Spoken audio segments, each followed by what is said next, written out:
Hey, welcome back. Or if this is your first time, hello, nice to meet you.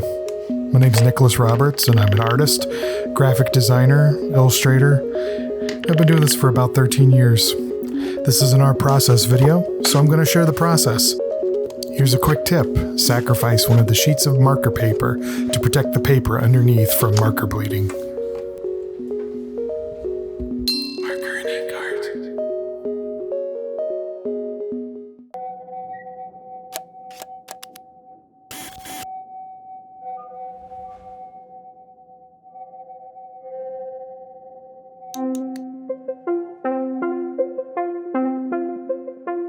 Sometimes you don't know where you're going. Sometimes you do and you go full speed. Right now, I think I'm going full speed. I think I've caught a vision for the past couple of years. Surreal shapes floating around, latching onto each other, creating as their creator commanded. It's filled with life, filled with vibrancy, full of color, full of knowing, full of kindness and obedience. Floating, soaring, dashing, oozing in the ether. They know their place in the stars and the heavens, filling the void with matter, filling the voids with what matters. After avoiding finishing a painting that I've been working on off and on for probably about a year, things just kicked into overdrive the past couple weeks. I started a flurry of these quick, raw, energetic pieces that just are flowing out of me like there's no struggle. And I really love the feeling of not having a struggle. After making all these shapes and interesting creatures and properly processing my idea of these cosmic beings that float in space, I've unlocked a new level where everything's effortless. I know the shapes, I know the storytelling, I know the rhythm, and it just is all coming together. And so with that, if you are a concept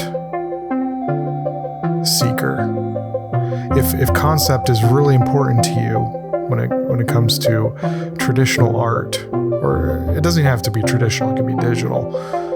Like, if that's important to you, then start a series. I started making these probably like 3 or 4 years ago, and I've stuck with it. I like the idea. I enjoyed making them. I like exploring the idea. The idea just keeps growing and growing. And I don't see any end in sight. I know the habit for a lot of artists is to do these one-shot paintings that don't have a theme, or they do like a mini-series or something like that, and they're always wondering what they should do next. I don't have that problem anymore. I sit down, I know what to do. And it's something that's, I think it's unique to me. Not the ability to turn out an idea, but just the style that I have, the subject matter. I think anybody can do this. It's just you need to untap it. It takes a while, like a couple years, but the rewards are great because I know what I want to be doing when I do have that precious time to be making art. I've got a family, I've got a wife and 3 kids, and when I sit down and need to make something, I can't waste time entirely on a concept or not knowing what to do, then the time's wasted. But that isn't the case for me anymore. I have a backlog of sketches and ideas that I've just been continually pounding out over the last few years. I'll probably never run out of ideas for this series. Will I get tired of it eventually? I don't know. I don't think so. I mean, at least with the concept that I have, the possibilities have been endless for I guess it's a world building exercise. But yeah, I just want to encourage you, if you're feeling lost and don't know what to create, just stick with one idea and just run that into the ground. Just keep pushing that idea over and over and over again, but like slowly just adding new ideas, new shapes, new concepts into your thought process and your art process. It's really rewarding to finally get to that place where like I have a style. I have found my artistic voice. And I think the only way you're going to find your artistic voice is if you hunker down and stick with something. Be the expert in what you do. Be the only person doing what you're doing. And another great reward to this is the level of speed that you get in creating your art. This piece right here probably took me less than an hour to make. So in the past couple weeks, I'm in the process. I think I already have like 10 new pieces done that I'd feel comfortable selling and putting in a gallery. And I could do it all day. I could do this all day. I really enjoy making this art. So for this piece, I already had the colors picked out from another previous piece that I did, like either yesterday or the day before. It's gonna match the other one so I can sell it as a set. It'll look nice if they have both have the same frame and same theme. And yeah, I don't use marker that often. Not for finished work. I do have a sketchbook, a crescent, non-bleed sketchbook that I use quite often. I'm like, I like the way these turn out, so why don't I get some loose marker paper that I can easily tear out and turn into actual pieces that I sell. Because I do like the look of ink and marker. It's really crisp. I think a lot of people like the way it looks. And so yeah, this is where I've been at the past couple of weeks. I like to lay out these blobby shapes first, and sometimes I don't even draw like a sketch first. In fact, I think this is the first one I did a sketch first. The other ones, I kind of just lay the color out, and then I discover what shapes are inside of that blob of color. It's really easy to do, at least with if you have a lot of practice, and it's fun. You get a lot of different results every time you make a new piece. So something that I really, really love lately are these art brush markers. I've tried some before, but I'll show you towards the end of this video what marker I'm using. But it's really got a nice snappy tip to it, so you can like flick your wrist and get like a really sharp tapered line. whenever you want, and it's not hard to achieve, but you can also push down really far, kind of put it on its edge, and get like a really nice thick line, as you can probably see in some of this footage.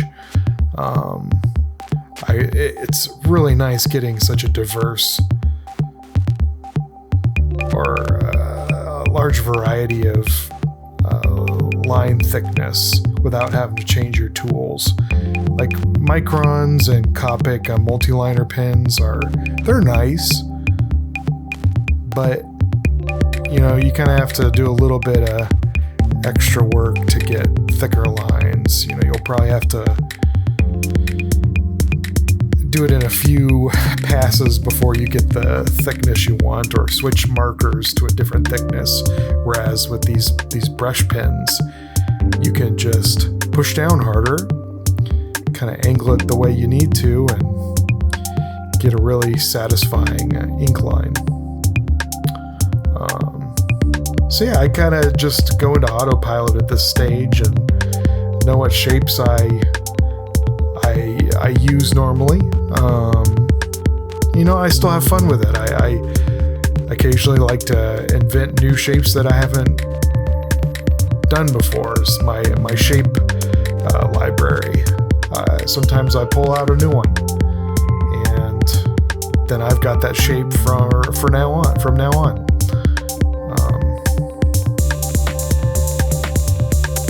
Something that helps you decide where to put thick lines and put thin lines in a piece is to decide where the light source is coming from. And in this case, and a lot of the cases of my art, it's coming from the top, or like a top right or left angle.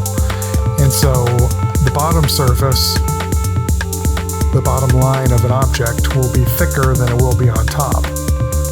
That's something that's commonly done in the comic book industry.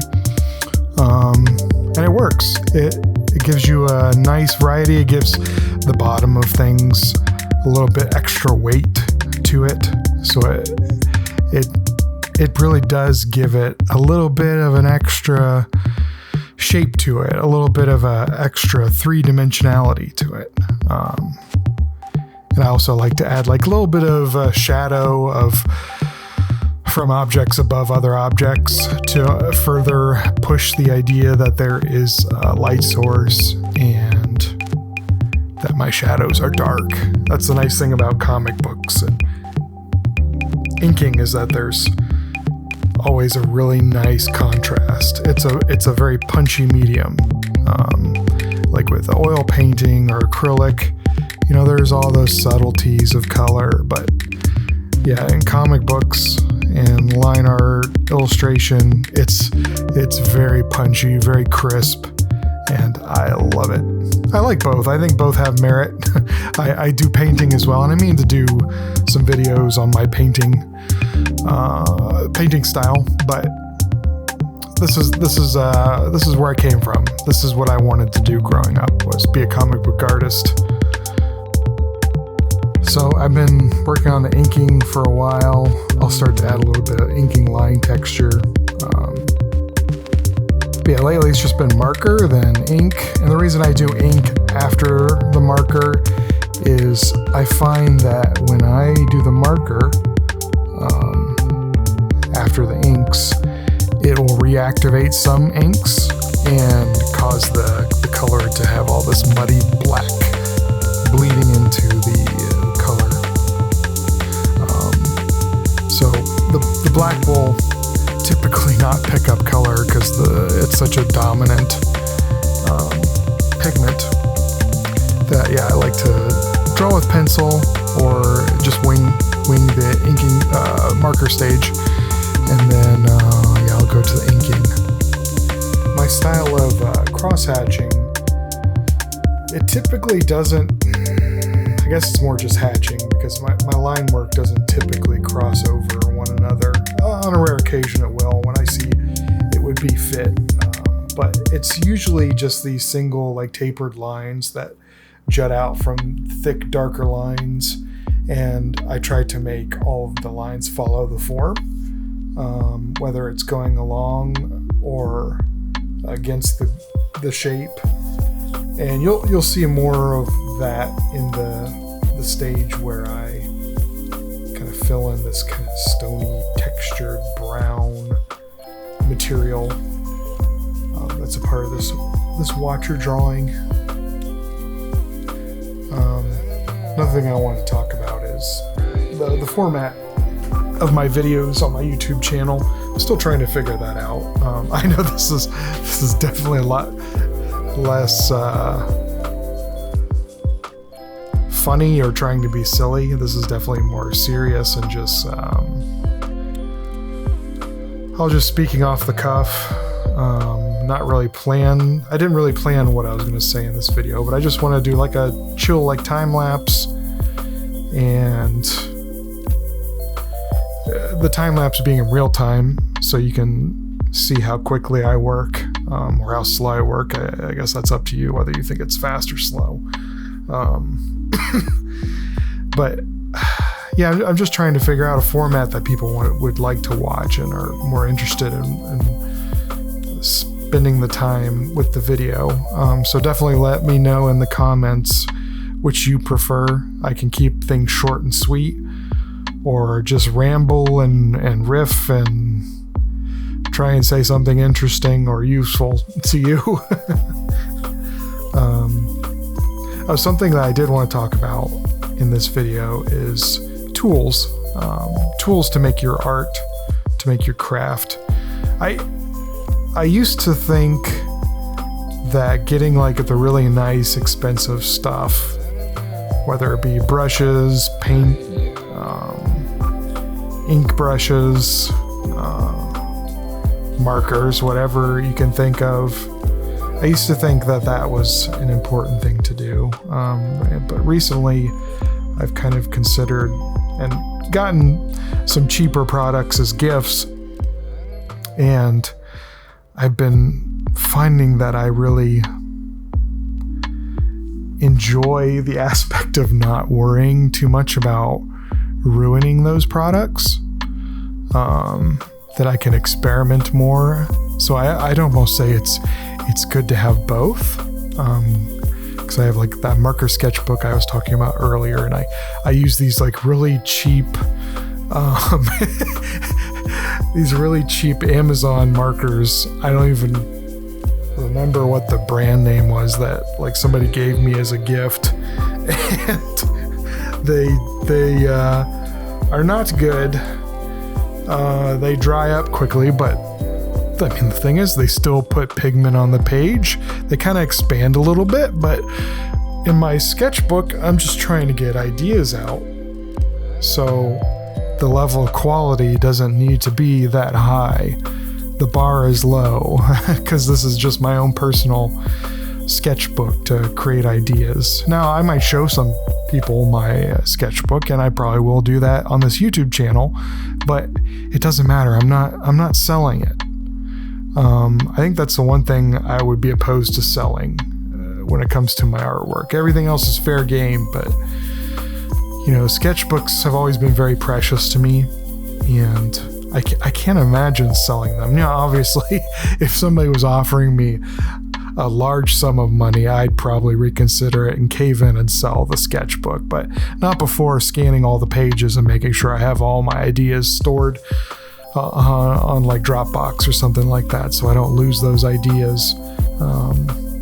I've definitely always found myself to be a sketchbook artist. I had professors in college call that out and be like, man, I love your sketchbook, or you should bring that energy to like your actual work that you do. That would be something I would sell. And that got me thinking, and I found that, and I think I want to make I want to make another video about this some other time. So I'm going to shut up about sketchbooks because I have some thoughts about sketchbooks. But I think I want to save that for another time, just because it's a heavy topic that I want to cover. And you're like probably thinking to yourself, what are you talking about? It's just a sketchbook. How's that heavy? And you'll just have to find out. I'll make one eventually. It'll probably be months from now. I don't know. I don't know when that's going to show up, but I'm going to save that one. So yeah, as you can see here, this is where I make the thicker lines towards the bottom of the shape. And I do these.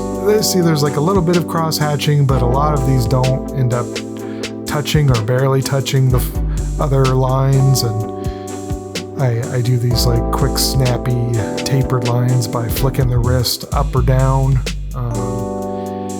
And I just love that tapered line.